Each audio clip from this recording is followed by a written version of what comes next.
ہمارے ممبران نے تعلیم کے حوالے سے جو مسائل اس وقت ملک میں درپیش ہیں، پرائیویٹ سیکٹر میں جو تعلیمی ادارے کام کر رہے ہیں،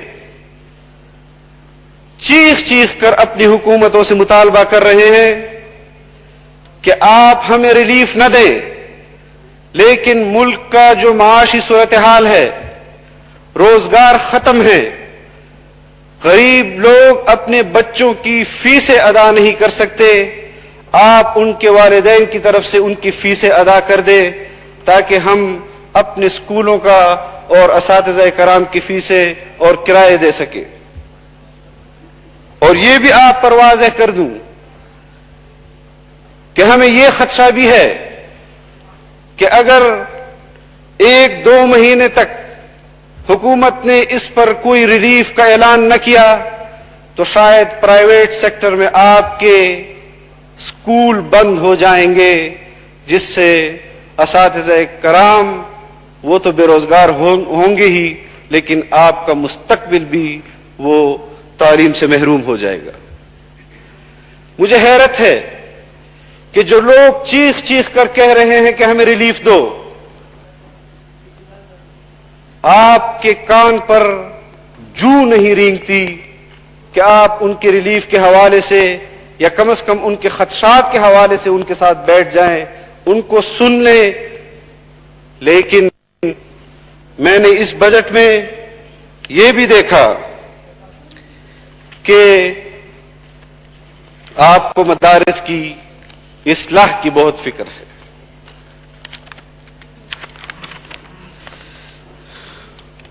مدارس کا کردار جناب ڈپٹی اسپیکر صاحب میں مختصراً آپ کو بتاتا ہوں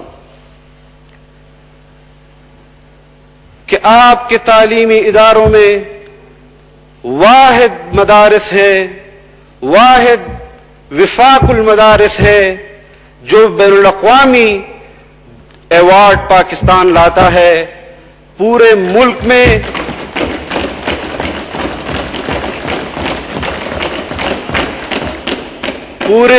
میں پچھلے سال 77,000 حفاظ کرام ان مدارس نے تیار کیے، صرف وفاق المدارس کے ساتھ الحاق شدہ مدارس نے، جس میں طلباء و طالبات دونوں شامل ہیں۔ اور سال ہا سال سے یہ اعزاز پاکستان برقرار رکھے ہوئے ہے تو صرف وفاق المدارس العربیہ کی وجہ سے۔ آپ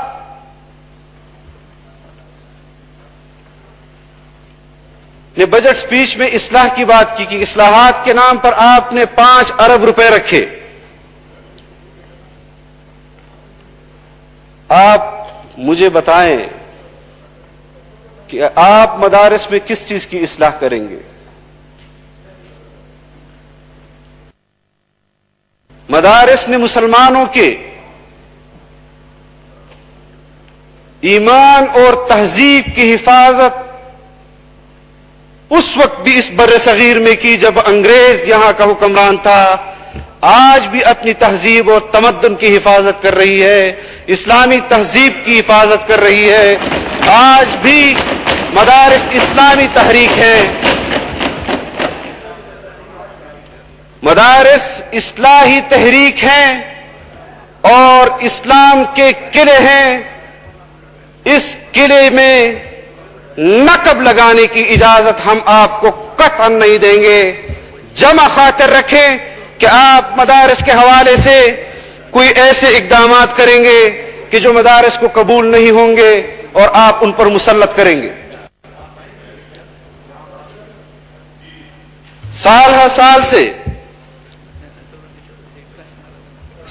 سال سے حکومتیں مدارس کے حوالے سے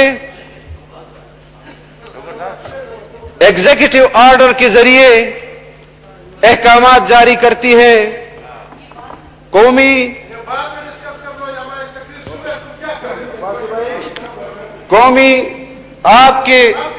آپ کے بجٹ سپیچ میں قومی دھارے میں لانے کی بات ہوئی۔ آپ مجھے بتائیں کہ قومی ادارہ کس کو کہتے ہیں؟ کیا مدارس قومی ادارے میں نہیں؟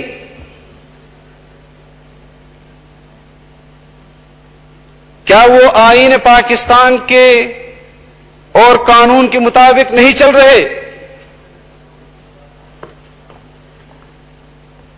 آپ کس اصلاح کی بات کر رہے ہیں؟ مدارس کے فضلاء نے اور ان پر اعتماد کرنے والوں نے یہاں پاکستان کے دل اسلام آباد میں 13-14 دن آزادی مارچ کیا اور حکمران جماعت نے بھی یہاں پر احتجاج کیا. پوری دنیا گواہ ہے کہ کون سا احتجاج اصلاح کے قابل ہے اور کون سا اصلاح کے قابل نہیں.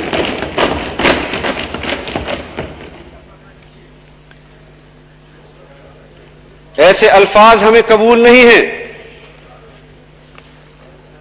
کہ آپ مدارس میں اصلاح کی بات کریں. اس میں نصاب میں تو اصلاح ممکن ہی نہیں ہے. مدارس کا تو نصاب ہی قرآن اور حدیث ہے. لہذا جو لوگ آپ سے مطالبہ کر رہے ہیں کہ ہمارے ساتھ تعاون کرو، ہم ان کے لیے بھی آواز اٹھاتے ہیں کہ آپ پرائیویٹ اسکولوں کے ساتھ تعاون کریں، صوبے ان کے ساتھ تعاون کریں. مدارس کی فکر آپ چھوڑ دیں. مدارس والے خود اپنے مدارس کو سنبھال سکتے ہیں.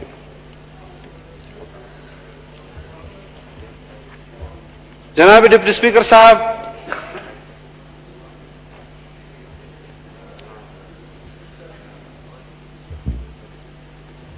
کل شاہ محمود قریشی صاحب نے کشمیر کے حوالے سے یہاں بات کی کہ میں چاہتا ہوں کہ پارلیمنٹ کی کمیٹی بنے. ہم نے ان سے کہا اور یہ جمعیت علماء اسلام کہہ رہی ہے کہ ہم کسی ایسی کمیٹی میں نہیں بیٹھیں گے جس کی سربراہی کشمیر کے بیچنے والے کر رہے ہوں.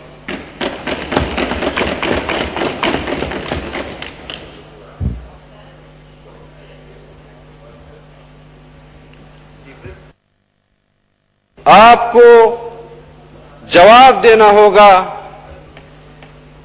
کہ کشمیر کے حوالے سے جب پورا ملک سراپا احتجاج تھا، تمام سیاسی جماعتیں وہ آپ کے ساتھ اس پارلیمنٹ میں ایک آواز کے ساتھ کھڑی ہوئی، ریاست کے ساتھ ایک آواز کے ساتھ کھڑی ہوئی. لیکن کیا وجہ ہے کہ اس ایک مہینے کے احتجاج کے بعد پھر نہ یہاں کبھی کشمیر کا ذکر ہوا ہے اور نہ کبھی آپ نے اس پر توجہ دی ہے؟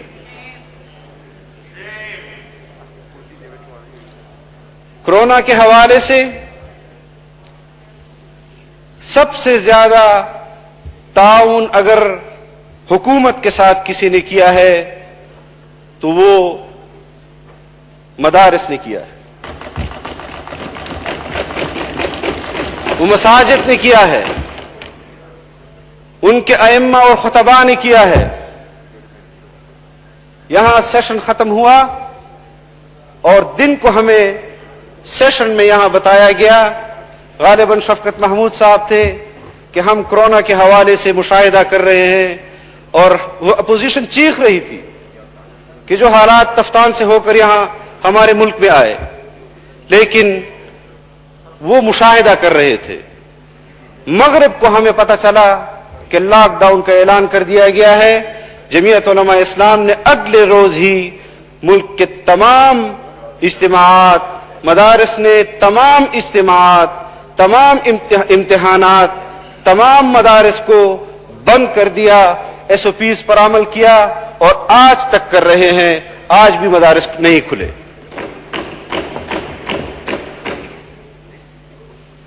کیونکہ ہم سمجھتے ہیں کہ یہ ایک انسانی مسئلہ ہے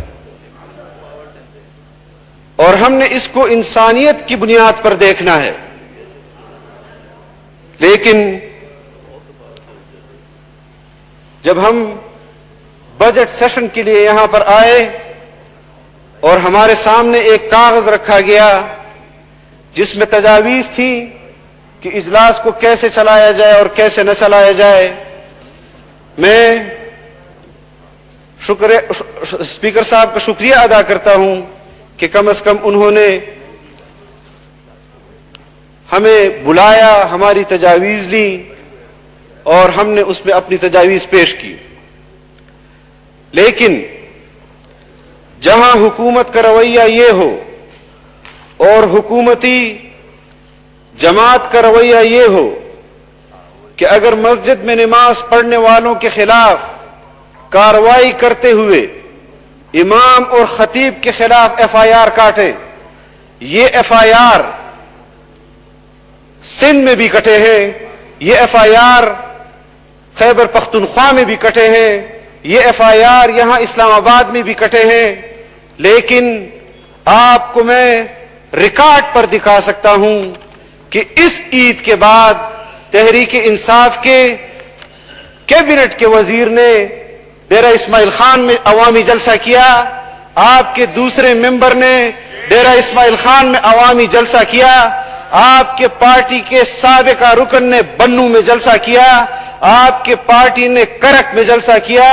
لیکن آپ علماء کے خلاف تو ایف آئی آر کاٹنے کے لیے تیار رہتے ہیں، لیکن اپنے وزراء اور اپنے اراکین کو آپ کی رٹ تو اپنے وزراء اور اراکین پر بھی نہیں ہے، تو آپ کی رٹ پیٹرول پر کیا ہوگی، آپ کی رٹ چینی پر کیا ہوگی، آپ کی رٹ آٹے پر کیا ہوگی، آپ کی رٹ ٹماٹر پر کیا ہوگی. امن بلوچستان کی طرف دیکھیں تو وہاں امن و امان کی صورتحال ابتر ہے. آپ کو تو زیادہ موقع نہیں ملتا کہ آپ بلوچستان کی بات کر سکیں، فلور کے اوپر کم موقع، لیکن جو صورتحال ہے وہ اچھی نہیں ہے. قبائل کے اندر جو امن کی صورتحال ہے وہ قابل غور ہے، قابل فکر ہے. ورنہ پاکستان نے جس دہشت گردی کے خلاف اتنی قربانیاں دی وہ ضائع نہ ہو جائے. اور آپ کو میں یہ بھی بتا دینا چاہتا ہوں کہ اگر یہ مدارس اور تمام مکاتب فکر اس ریاست کے ساتھ کھڑی نہ ہوتی تو یہ دہشت گردی کبھی ختم نہ ہوتی.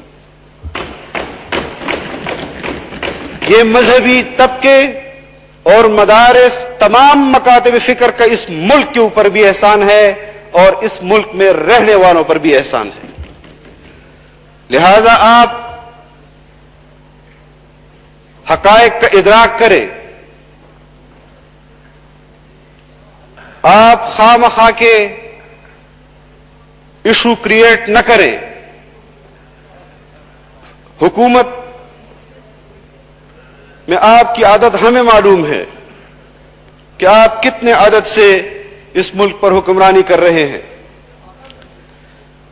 کورونا کے حوالے سے تمام اپوزیشن نے آپ کے ساتھ تعاون کیا،